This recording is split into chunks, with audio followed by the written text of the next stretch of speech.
நான் ஏற்கனவே சொன்ன விஷயம்தான். என் கண்ணு முன்னாடி நடக்கிற விஷயங்களையும், நான் பார்த்த விஷயங்களையும் தான் உங்ககிட்ட பகிர்ந்துக்கிறேன்.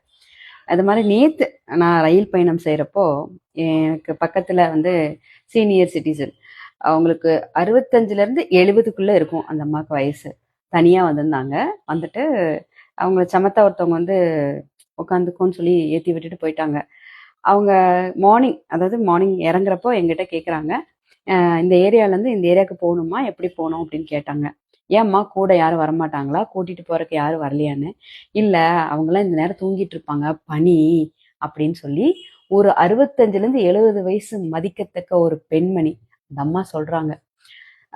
அவங்களுக்கு குழந்தைங்க எல்லாம் இருந்திருக்கும், இருக்கும். அதே மாரி அவங்க போற வீட்லயும் பெரியவங்களோ, சின்னவங்களோ இருந்திருப்பாங்க. ஒத்த மனுஷிய தன்னந்தனியா அந்த குளிர்ல அவங்க அவ்வளோ ஆக்டிவா இருக்காங்க, ஹாப்பி.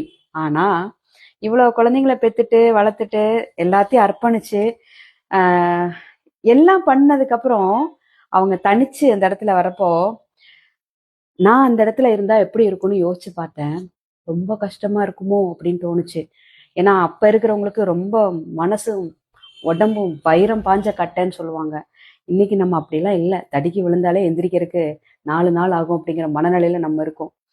எதை நோக்கி இந்த பயணங்கள் போகுதுங்கிறத விட எத்தனை புள்ள பத்தி என்ன பண்றது கடைசியில அனாதையாக்கி தான் விட்டுட்டு போயிடுறாங்க.